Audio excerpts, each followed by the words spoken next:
Nehemías, capítulo 1. Vamos a leer todo el primer capítulo para luego exponer la palabra de Dios. Palabras de Nehemías, hijo de Acalías. Aconteció que en el mes de Kisleu, en el año 20, estando yo en la fortaleza de Susa, vino Ananí, uno de mis hermanos, con algunos hombres de Judá, y les pregunté por los judíos, los que habían escapado y habían sobrevivido a la cautividad, y por Jerusalén. Y me dijeron, el remanente, los que sobrevivieron a la cautividad allí en la provincia, están en gran aflicción y aprobio. Y la muralla de Jerusalén está derribada y sus puertas quemadas a fuego.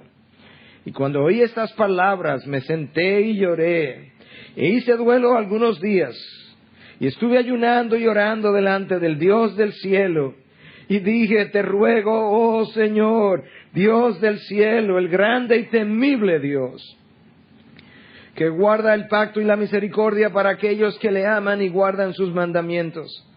Que estén atentos tus oídos y abiertos tus ojos para oír la oración de tu siervo, que yo hago ahora delante de ti día y noche por los hijos de Israel tus siervos, confesando los pecados que los hijos de Israel hemos cometido contra ti. Sí, yo y la casa de mi padre hemos pecado. Hemos procedido perversamente contra ti y no hemos guardado los mandamientos, ni los estatutos, ni las ordenanzas que mandaste a tu siervo Moisés. Acuérdate ahora de la palabra que ordenaste a tu siervo Moisés, diciendo, si sois infieles, yo os dispersaré entre los pueblos.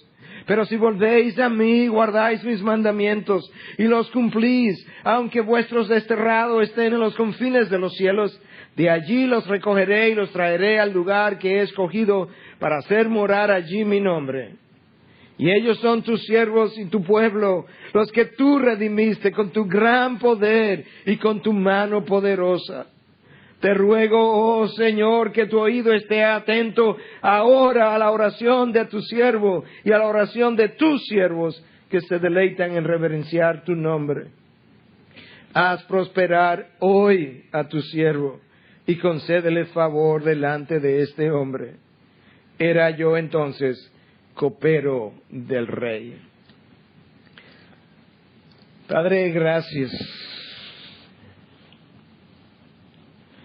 por revelarte a nosotros a través de la oración de uno de los tuyos.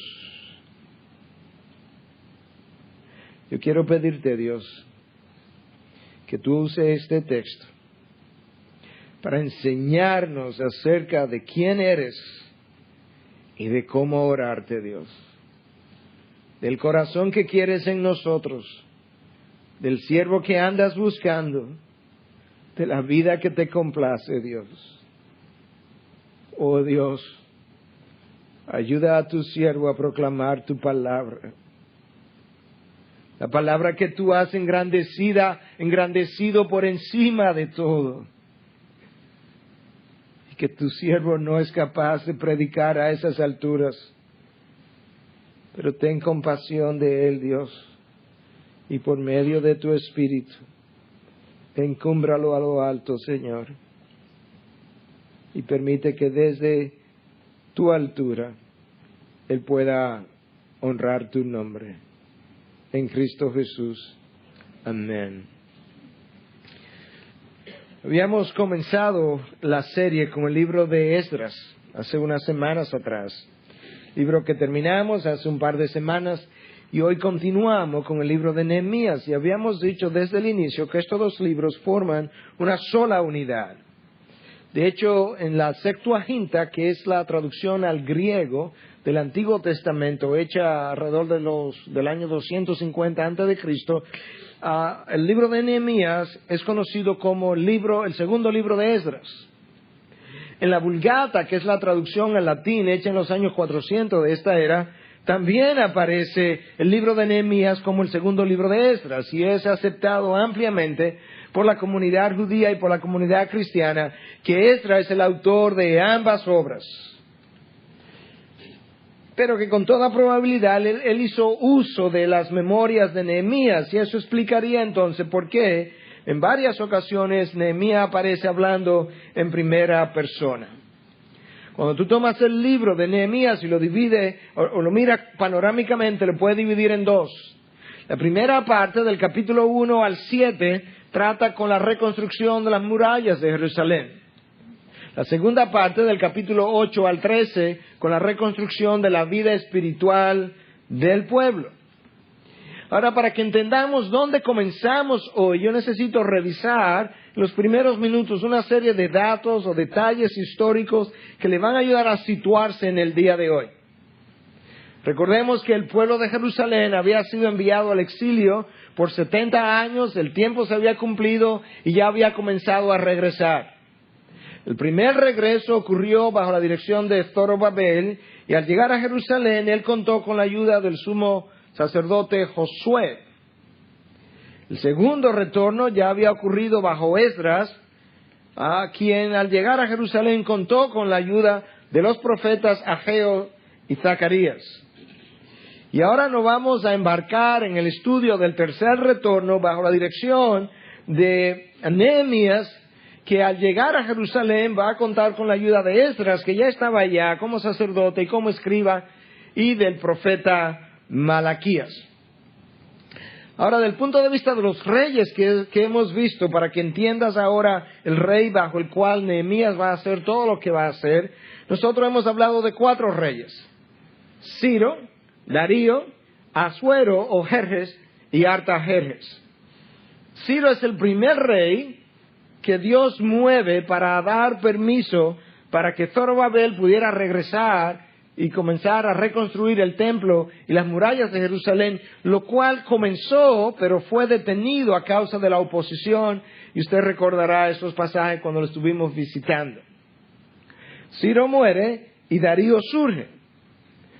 Bajo el reinado de Darío, también se quiso hacer oposición a la reconstrucción, pero cuando Darío ordena una investigación, se descubre que ciertamente hubo un decreto en la anterioridad que Ciro había dado, dando permiso para la reconstrucción, y entonces Darío permite que se continúe la construcción del templo, lo cual ocurrió y terminó bajo su reinado. Cuando Darío muere, surgió otro rey, el rey Asuero, el rey Jerjes, que es el rey que aparece en el libro de Esther. Y usted recordará que en algún momento el rey Jerjes tomó a Esther como reina, la hizo su esposa. Bueno, este rey Jerjes había tenido un hijo de nombre Artajerjes, y había tenido ese hijo con la reina Amestri. Pero cuando Esther pasa a ser la esposa de Jerjes, eso la convirtió en la madrastra de Artajerjes. Y Artajerjes es el rey que da permiso, que exonera los impuestos, que ayuda tanto a Esdras como a Nehemías a regresar y a reconstruir Jerusalén, teniendo como madrastra a una judía nada más y nada menos que Esther. Dios sabe cómo hace las cosas y dónde pone su gente. Este es el rey con el que Nehemías va a lidiar, y por eso yo quería darle esos detalles. Pero Nehemías, cuando comienza a orar, comienza a revelar algunas cosas, no solamente acerca de Dios, sino acerca de su propia vida. Yo he dicho 2 veces ya en el día de hoy que este es un pasaje al que yo he regresado, yo no sé cuántas veces en mi vida cristiana en los últimos 20 o 25 años. Yo he perdido la cuenta, literalmente, de cuántas veces yo he estado en Nehemías 1. Y es un texto al que yo regreso cada vez que necesito ser recordado de quién es el Dios a quien yo le sirvo. Es un texto al que yo regreso cada vez que necesito ser animado, estimulado, cuando estoy cabizbajo, por la manera en que este hombre ora.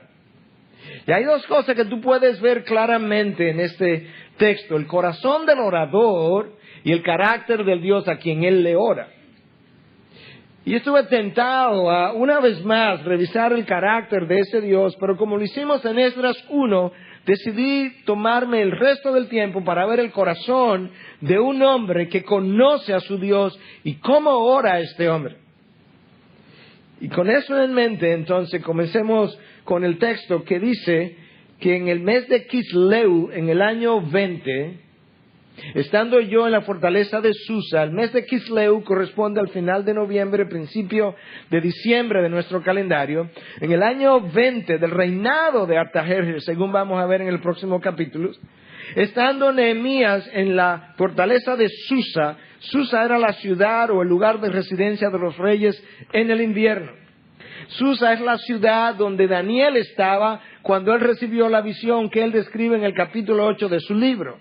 Susa es la ciudad donde los eventos del libro de Esther tienen lugar. Estando Daniel en esa ciudad importante en el invierno, sirviéndole al rey como copero, él tiene un encuentro con estos hermanos que han regresado de Jerusalén. El historiador Josefo cuenta, no sabemos si fue exactamente así, pero que estando él trabajando en la fortaleza, él oyó unos hombres que hablaban en hebreo y se acercó a ellos, y estos hombres eran estos que se refieren aquí, Ananí y estos otros hermanos.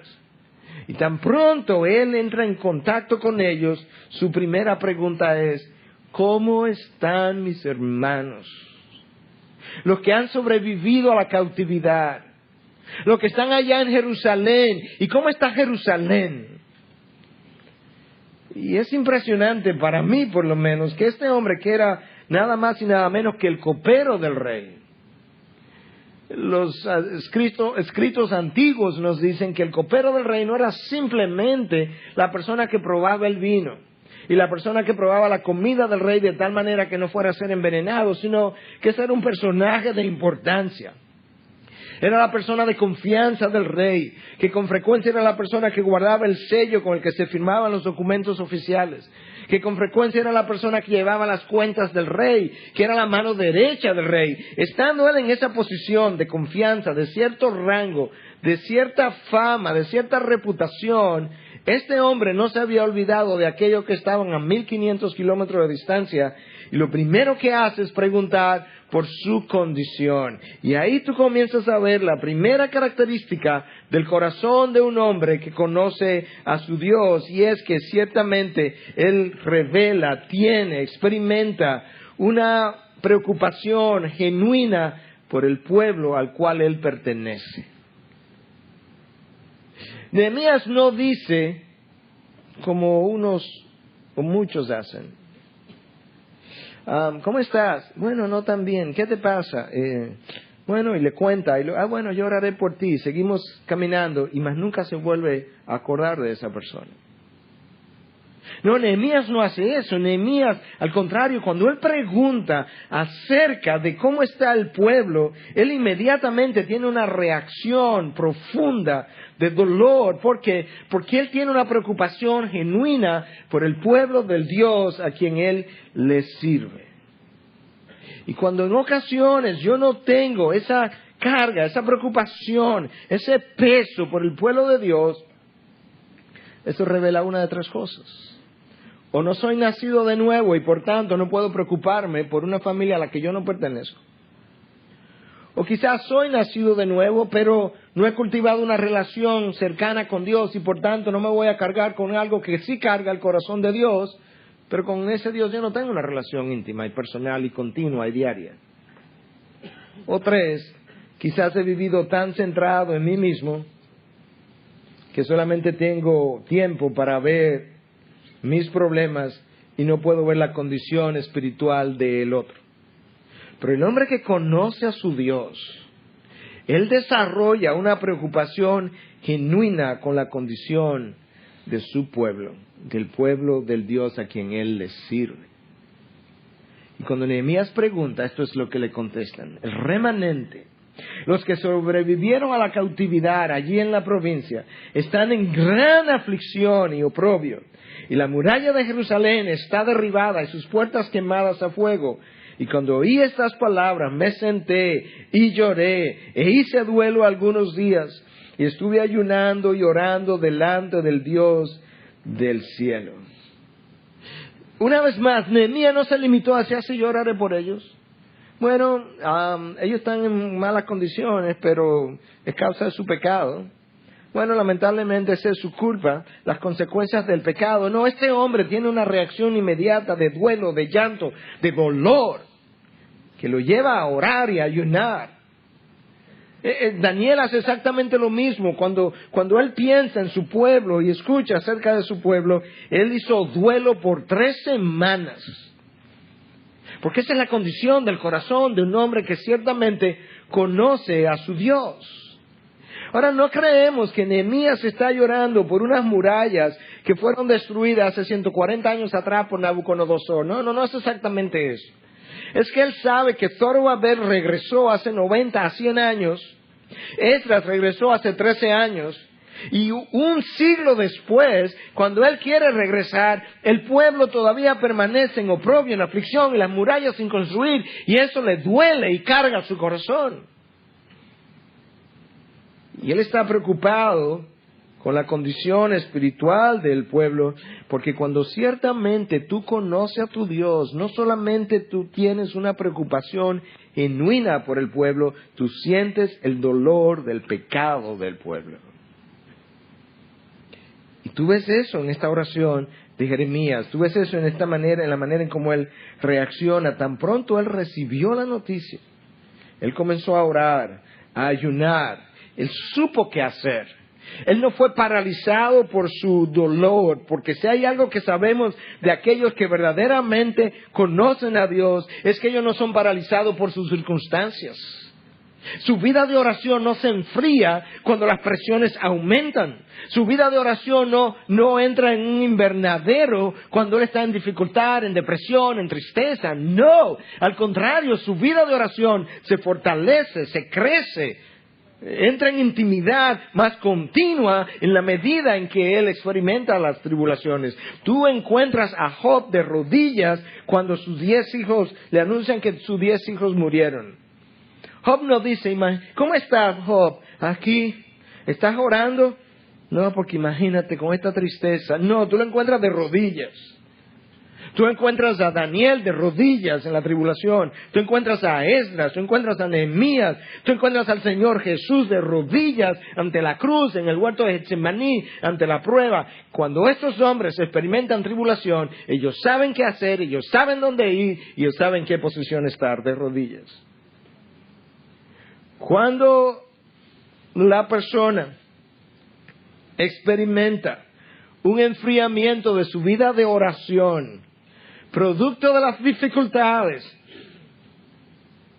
hay nueva vez una de 3 posibilidades. O él no conoce a su Dios, él no ha nacido de nuevo, por tanto él no puede tener eso en la dificultad. O él nació de nuevo, pero él no ha cultivado una relación, ni ha cultivado una vida de oración, y eso no va a comenzar ahora ante la prueba. O él ha vivido tan centrado en sí mismo que el tiempo que le queda libre solo le alcanza para quejarse de su Dios, de la vida, de los demás y de lo que está ocurriendo. Solamente personas que no tienen una relación estrecha, íntima y que no conocen verdaderamente a su Dios experimentan enfriamiento de su vida de oración ante la tribulación.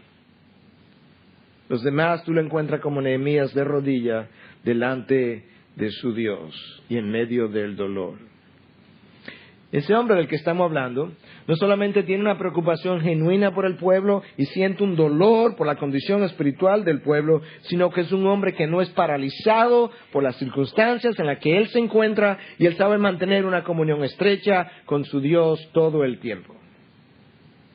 Te ruego, oh Señor, versículo 5, Dios del cielo, el grande y temible Dios, que guarda el pacto y la misericordia para con ellos que le aman y guardan sus mandamientos. Ese es el versículo al que yo regreso una y otra vez cuando estoy cabizbajo, cuando estoy triste, cuando estoy en necesidad de ser recordado de quién es mi Dios. Nehemías le llama Señor en mayúscula, traduciendo el nombre Jehová, Yahweh, el nombre con el que te le revelaste a Moisés, el nombre del Dios del pacto, el Dios de la autosuficiencia, del gran yo soy que no necesita nada. Eso es como Nehemías comienza su oración. Oh Yahweh, Dios del cielo, el grande y temible. Él le llama fiel porque le llama el Dios que guarda el pacto, le llama misericordioso,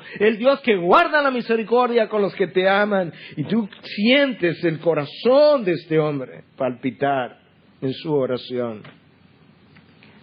Jesús hizo lo mismo, oró de la misma manera. Cuando los discípulos se acercaron y le dijeron, Señor, enséñanos a orar, Él dice, Padre nuestro que estás en los cielos. Nehemías se llama Dios del cielo, exactamente lo mismo.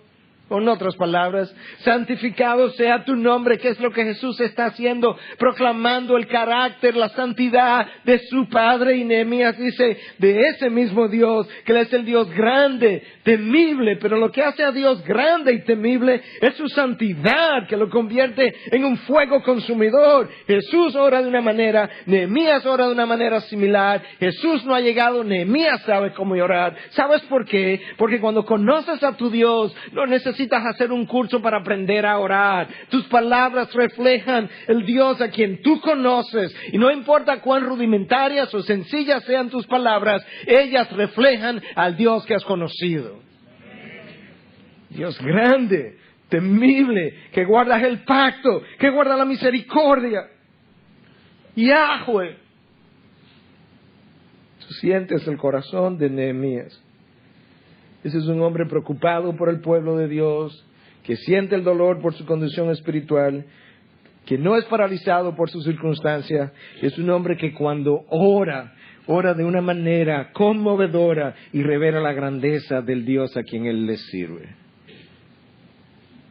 Te ruego, escucha la intensidad de esto, te ruego que estén atentos tus oídos y abiertos tus ojos para oír la oración de tu siervo que yo hago ahora delante de ti, día y noche, por los hijos de Israel, tus siervos.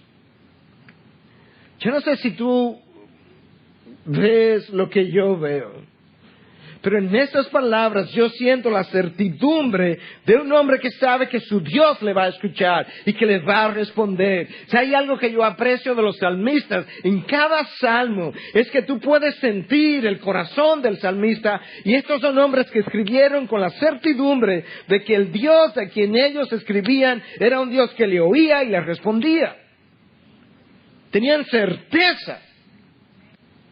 Si hay algo que confunde a Job en un momento dado, es que Job es uno de estos salmistas, si tú quieres. Él escribe, él cree en un Dios que le va a escuchar, le va a responder. Él sabe, él dice, yo sé que mi Redentor vive. Lo extraño es que no me ha hablado, porque eso no es característico de mi Dios. Él me va a responder. Él tiene certidumbre de ese Dios.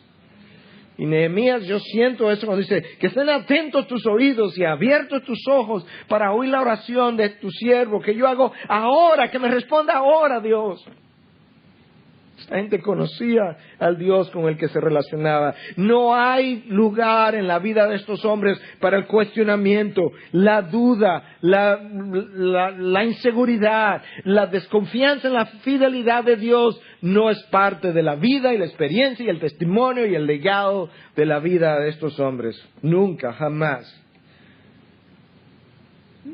Escucha la seguridad ahora. Estén atentos tus oídos y abiertos tus ojos para oír la oración de tu siervo. Hay una intensidad, hay un sentido de urgencia. Que yo hago ahora delante de ti, día y noche. Eso es intensidad. Eso es urgencia. Y si hay algo que caracteriza a estos hombres que caminan con Dios, es su sentido de urgencia y su sentido de intensidad al vivir la vida reflejada al orarle a Dios. Tú encuentras todo eso en Nehemías. Tú encuentras todo eso en un solo corazón. Un hombre preocupado por el pueblo, un hombre en dolor por el pecado, en la condición del pueblo, un hombre que cuando habla con Dios expresa seguridad en ese Dios, un Dios que cuando habla con Dios lo hace de una manera intensa, con un sentido de urgencia, y que cuando le habla a Dios, lo hace de una manera que mueve el corazón de Dios. No es que obliga al corazón de Dios, pero Dios está tan complacido con su oración que su corazón es movido por sus palabras. Y Nehemías dice, al continuar, confesando los pecados que los hijos de Israel hemos cometido contra ti. Sí, yo y la casa de mi padre hemos pecado. Esto es extraordinario. Cuando Nehemías nació en Jerusalén y fue deportado muy joven, o nació en Babilonia después de la deportación. Pero en cualquiera de los dos casos, cuando Israel hereda la deportación, Nehemías es un niñito, o no había nacido, uno de esos dos casos. Y él dice, con relación a la deportación, sí, yo y la casa de mi padre hemos pecado contra ti. Él se apropia del pecado de sus padres, de su generación, de su comunidad. Si hay algo que el pueblo judío tuvo, yo creo que sigue teniendo de otra manera, pero lo sigue teniendo, y que la iglesia de hoy no tiene, es un sentido de comunidad. El pecado tuyo es mi pecado, mi bendición es tu bendición, tu invitado es mi invitado. Y literalmente era así. Cuando yo recibía un invitado a mi casa, todo el pueblo alrededor entendía que ellos tenían que al mismo tiempo atender a mi invitado porque era invitado de la comunidad, el sentido de pertenencia. Eso es lo que hace que Isaías pueda apropiarse del pecado del pueblo, Daniel también, Nehemías también, y orar de una manera similar. Ahora, este es un hombre honesto consigo mismo. Yo he pecado junto con la casa de mi padre. Y cuando comienza a hablar de su pecado, él lo hace de una manera que nadie hace. Yo conversaba con alguien esta semana y diciéndole que iba a predicar sobre este texto, le decía: ¿cuándo fue la última vez que tú oíste a alguien orar de esta manera? Yo te lo voy a leer en un segundito. Y esa persona decía: no, nunca, exactamente nunca. Porque cuando Nehemías dice, sí, yo y la casa de mi padre hemos pecado, escucha lo próximo que él dice: hemos procedido perversamente contra ti. ¿Cuándo fue la última vez que tú escuchaste a alguien o a ti mismo decirle a Dios con relación a tu pecado: esto es perverso?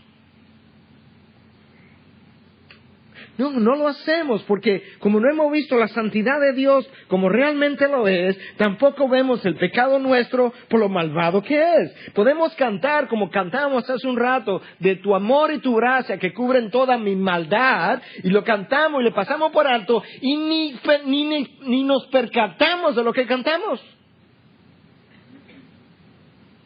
En el primer culto, cuando yo canté esa oración de que tu amor y tu gracia cubren toda mi maldad, yo tuve que hacer un esfuerzo extraordinario para no llorar, porque ciertamente es así, es la maldad del hombre que ha sido cubierta por la gracia y por el amor de Dios.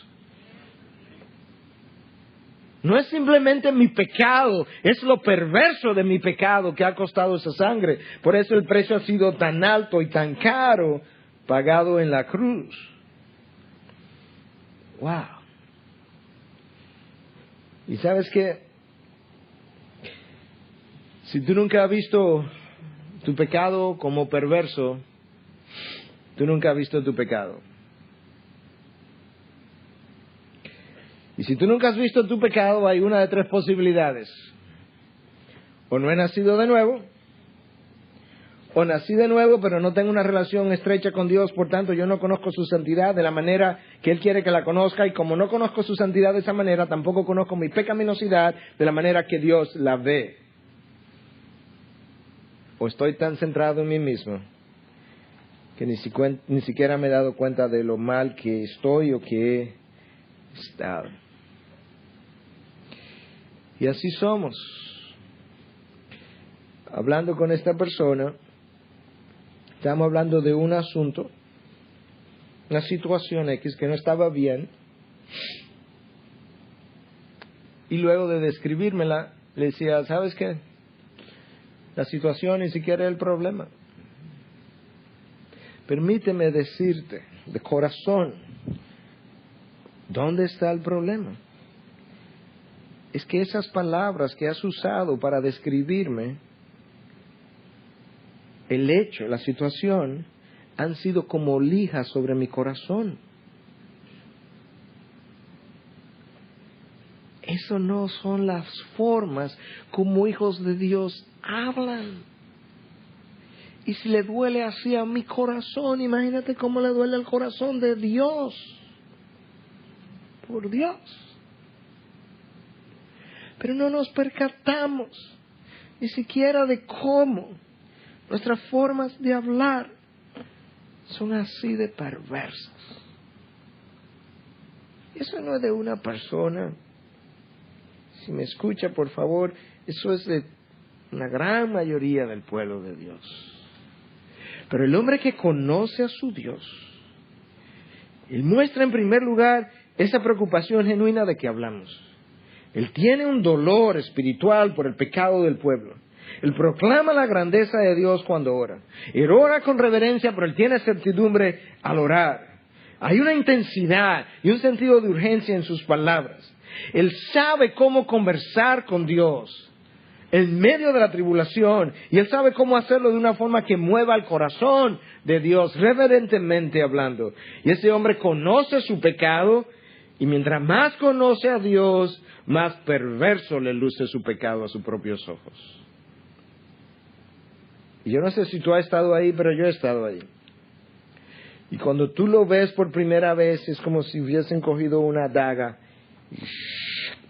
y te atravesaran. Es así de doloroso.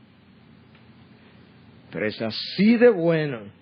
Porque hasta que eso no ocurra, yo voy a continuar incurriendo en el mismo pecado una y otra vez. Es la realización, la realidad de lo perverso de mi pecado que hace que yo no quiera volver ahí, porque ahora me resulta, wow. Nehemías conoce su pecado y el pecado del pueblo. Él le llama perverso. Hemos actuado perversamente contra ti. ¿Y qué es lo que ha pasado, Nehemías, que es tan perverso? Él lo dice: no hemos guardado tus mandamientos, ni los estatutos, ni las ordenanzas que mandaste a tu siervo Moisés. Cosa que el pueblo de Dios hace continuamente, que no obedece. Y Nehemías dice: eso es perversidad. Wow. Acuérdate ahora de la palabra que ordenaste a tu siervo Moisés, diciendo: si sois infieles, yo os dispersaré entre los pueblos. Pero si volvéis a mí y guardáis mis mandamientos y los cumplís, aunque vuestros desterrados estén en los confines de los cielos, de allí los recogeré y los traeré al lugar que he escogido para hacer morar allí mi nombre. Nehemías cita de Levítico 26, 33 al 45 y de Deuteronomio 4, 25 al 31 de una manera abierta, con cierta libertad.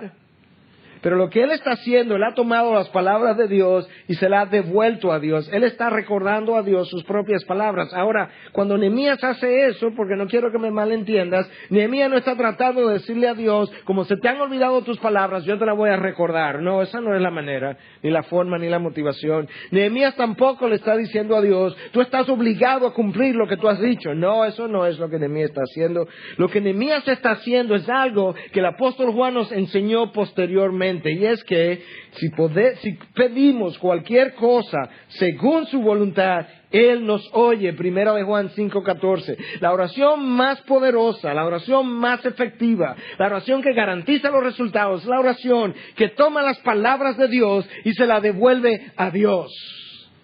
Porque Dios está comprometido con su palabra. Y esa es la oración más efectiva.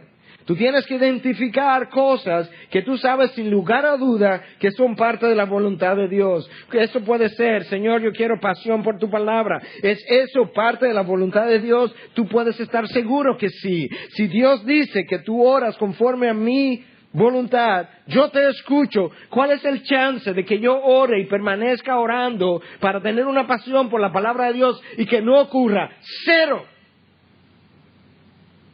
Dios se comprometió a responder a su palabra. ¿Y por qué no está ocurriendo? Porque se lo pide tan ocasionalmente. Se lo pide tan superficialmente, tan bacanamente, chabacanamente, que Dios nos responde. Pero cada vez que nosotros oramos la palabra de Dios conforme a su voluntad, tenemos garantía de que Él nos escuchará. Eso es lo que Nehemías está haciendo, devolviéndole a Dios su palabra. Y entonces, por eso Nehemías le dice: acuérdate ahora de la palabra que ordenaste a tu siervo, de que si sois infieles tú lo dispersarías. Pero acuérdate, oh Dios, que tú dijiste que si ellos estaban desterrados, pero volvían a ti, tú los ibas a recoger. Y entonces le dice: ellos son tus siervos y tu pueblo, los que tú redimiste con tu gran poder y con tu mano poderosa. ¿Qué es lo que Nehemías está haciendo? Nehemías le dice: Dios, tú eres su redentor, tú eres quien le has librado. Y si tú eres su redentor, yo sé que ellos están en tu corazón. Y como están en tu corazón, tú lo has puesto en mi corazón. Y yo te estoy orando por el pueblo de tu corazón. Tú lo redimiste. Son tu pueblo. Son tus siervos. Tú vas a escuchar esto porque al fin de cuentas, tú lo pusiste en mi corazón porque ellos están en el tuyo primero. El hombre que conoce a Dios de esa manera, el hombre que conoce la palabra de Dios, tú tienes que conocer la palabra de Dios para devolvérsela a Dios, si no, no se la puede devolver. El hombre que conoce la palabra de Dios de corazón y no simplemente cerebral, de manera cerebral, él tiene un camino íntimo con Dios y una vida de oración poderosa. Te ruego, termina el texto: oh Señor, que tu oído esté atento ahora a la oración de tu siervo y a la oración de tus siervos. Escucha lo que Nehemías está a punto de hacer. Él está diciendo una vez más con intensidad a Dios: te ruego, oh Señor, que tu oído esté atento ahora. Ahora cuenta para siempre, Dios. Ahora, está atento a lo que te voy a decir. Escucha ahora a la oración de tu siervo y a la oración de tus siervos. Pero nota cómo Nehemías califica a los siervos de quienes él está hablando a Dios. Él está diciendo: Dios, yo no te estoy diciendo que escuche la oración de siervos que de vez en cuando se acuerdan de ti. Yo no te estoy diciendo que escuche la oración de personas que dicen ser tu siervo, pero cuyo testimonio no es tan santo como tú quieres. Yo te estoy hablando de siervos que se deleitan en reverenciar tu nombre. ¡Wow!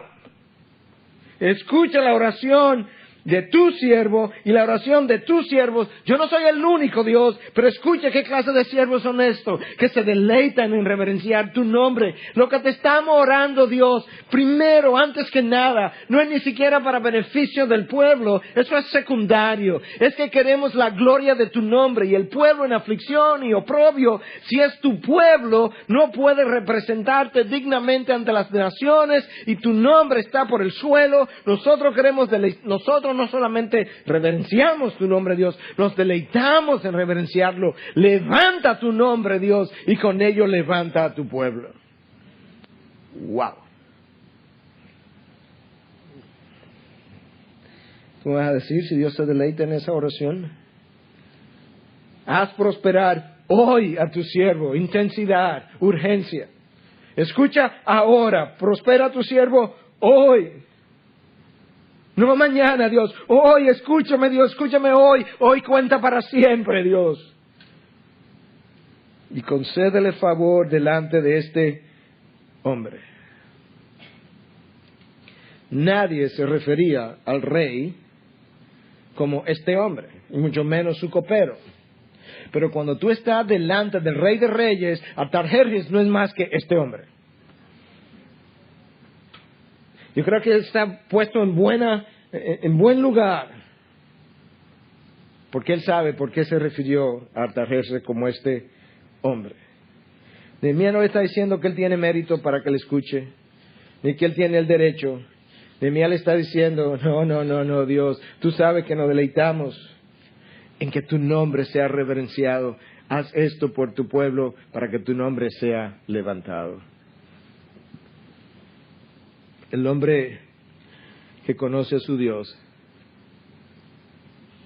No solamente se preocupa por el pueblo de ese Dios, siente dolor por su condición espiritual, proclama la grandeza de ese Dios, tiene reverencia y seguridad al orarle a Dios, conociendo que le responderá.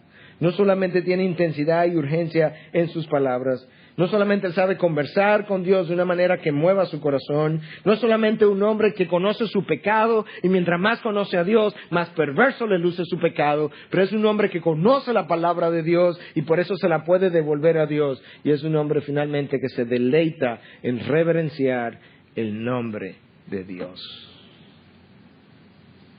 Wow. Hermanos, ¿es esa la manera como vemos nuestro pecado como malvado y perverso?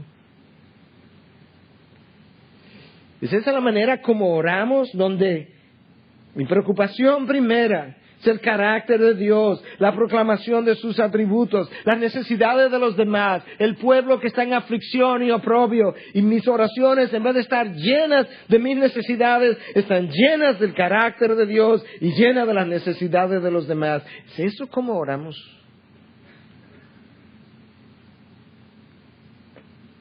En nuestra vida de oración, una caracterizada por urgencia, intensidad y pasión. Ciertamente tengo yo un peso por la condición espiritual del pueblo que Dios ha redimido. ¿Conozco yo la palabra de Dios lo suficiente para devolvérsela a Dios con seguridad y certidumbre, en reverencia, conociendo que Él me escuchará y me responderá de la mejor forma posible? Tengo yo la confianza para hablarle a Dios diciendo: ahora, Dios, escúchame ahora. Que tus oídos estén abiertos, tus ojos abiertos, tu oído atento ahora. Tengo yo la suficiente intimidad con Dios para decirle: Dios, haz prosperar hoy a tu siervo delante de este hombre, porque delante de ti no es más que un simple hombre. Tengo yo la paciencia de Nehemías para esperar, porque esta oración no va a encontrar respuesta hasta dentro de 4 meses, cuando un día el rey Artajerjes verá su rostro, verá su tristeza y le dirá: Nehemías, ¿qué te ocurre? 4 meses después. Este hombre oró por una oportunidad para hablarle al rey. Dios orquestó la oportunidad y puso en el corazón del rey que le hablara a Nehemías de una manera que Nehemías pudiera explicarle a qué se debía su tristeza.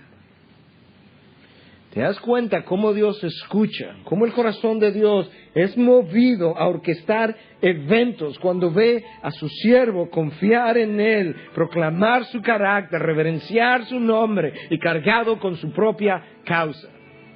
No hay nada que complazca a Dios más que ver a uno de sus hijos cargado con la causa del pueblo de Dios por el cual Él derramó sangre. Es ahí donde tenemos que estar. Es ahí donde Dios nos quiere ver. Integridad y Sabiduría es una producción que llega hasta ustedes gracias a los aportes de individuos y empresas comprometidos con la defensa de la fe. Para más información, preguntas y comentarios, visite nuestra página de internet www.integridadisabiduría.org. En esta página encontrará información sobre la producción de este y otros recursos que ponemos a su disposición, como también las formas en las que usted puede contribuir con la producción de programas como estos. Les invitamos nuevamente a visitar nuestra página de internet www.integridadisabiduría.org. Será hasta la próxima, cuando nos reencontremos con Integridad y Sabiduría.